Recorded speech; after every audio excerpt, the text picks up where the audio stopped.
तो students, previous video में हमने जाना था ऑटोट्रॉफिक मोड ऑफ न्यूट्रिशन, जो कि कहाँ हो रहा था, ग्रीन प्लांट्स में। तो ग्रीन प्लांट्स में हमने ये भी जाना था कि जो फोटोसिंथेसिस की प्रोसेस है वो लीव्स में हो रही थी।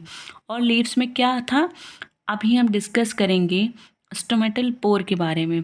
लीव्स में एक टाइनी पोर्स होते हैं जो कि हेल्प करते हैं गैस एक्सचेंज में, जो कि ट्रांसपिरेशन में भी हेल्प करते हैं, रेस्पिरेशन में भी हेल्प करते हैं। अब जैसे ह्यूमन बीइंग्स हैं, उसको ऑक्सीजन मिल रहा है प्लांट से, तो प्लांट में कोई ना कोई स्ट्रक्चर लीव्स पे तो प्रेजेंट होगा जो कि गैस एक्सचेंज में हेल्प कर रहा है।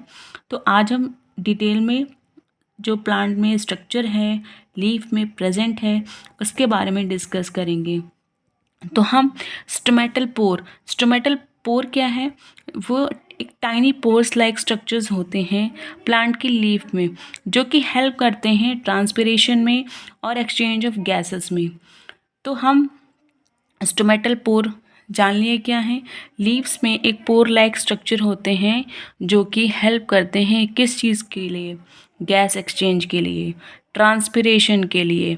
तो अब जब हम स्टोमेटल फंक्शनिंग की बात करते हैं तो पहला फंक्शन हमारा है ट्रांसपिरेशन, जो कि हेल्प करता है। ट्रांसपिरेशन तो हमने सुना ही होगा, क्लास 9th में हमने ट्रांसपिरेशन जाना था कि ट्रांसपिरेशन क्या है, loss of water from the aerial parts of the leaves. कहने का मतलब ये है, जो प्लांट के पार्ट होते हैं उसमें से क्या हो रहा है, लॉस हो रहा है, किस चीज़ का, वाटर का। तो वाटर जब लीव से निकल रहा है तो किससे निकलेगा, हमें पता है, हमने स्टोमेटा के बारे में जाना कि स्टोमेटल पोर होते हैं जो कि लीफ पे प्रेजेंट हैं, उन्हीं से क्या हो रहा है, ट्रांसपिरेशन हो रहा है। ये हमारा पहला फंक्शन हो गया। सेकंड हमारा है exchange of gases during the photosynthesis and respiration.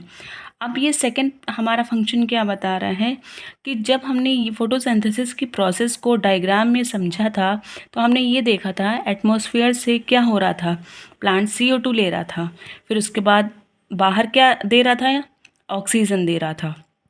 तो कौन रिस्पॉन्सिबल है इसमें, स्टोमेटा रिस्पॉन्सिबल हैं, जो कि हेल्प कर रहे हैं गैस एक्सचेंज में।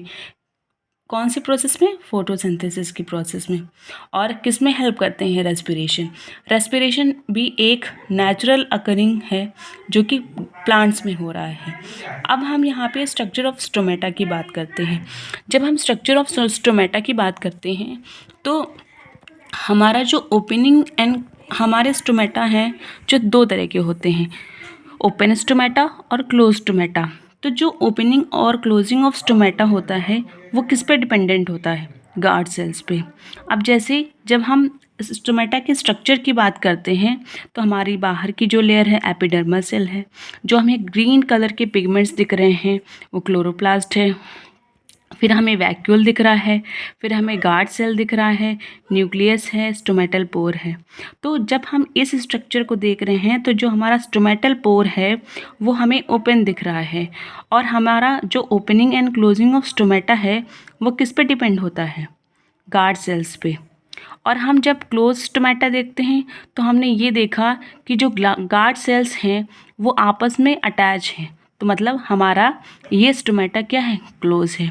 तो जो भी फंक्शनिंग होती है इसमें, जैसे गैस एक्सचेंज होना, ट्रांसपिरेशन होना, तब क्या हो रहा है इसमें, opening and closing of stomata, जो जितना भी एब्जॉर्प्शन होता है, जितना लॉस होना होता है, तो ये किस पे डिपेंडेंट है, गार्ड सेल्स जो कि फंक्शन करते हैं opening and closing of stomata पे। हमने ये जाना था कि गार्ड सेल्स रिस्पॉन्सिबल होते हैं opening and closing of stomata पे। तो ओपन, जब स्टोमेटा ओपन होता है तो क्या होता है, जो हमारे गार्ड सेल्स हैं वो स्वेल्स होते हैं और उनके अंदर वाटर एंटर करता है। जब हम स्टोमेटा क्लोज की बात करते हैं तो stomata closes on shrinking of, जब पानी बाहर की तरफ निकल जाता है फिर उसके बाद क्या होता है, स्टोमेटा क्लोज हो जाता है। जैसे कि ट्रांसपिरेशन में हमने जाना लॉस ऑफ वाटर है, तो जब पानी का लॉस हो गया और पानी का एक्सक्रीशन हो गया, जब पानी बाहर निकल गया तो स्टोमेटा क्लोज होता है। As we can see in the picture, it is mention and it is drawn like that how guard cells are open and how guard cells are closed.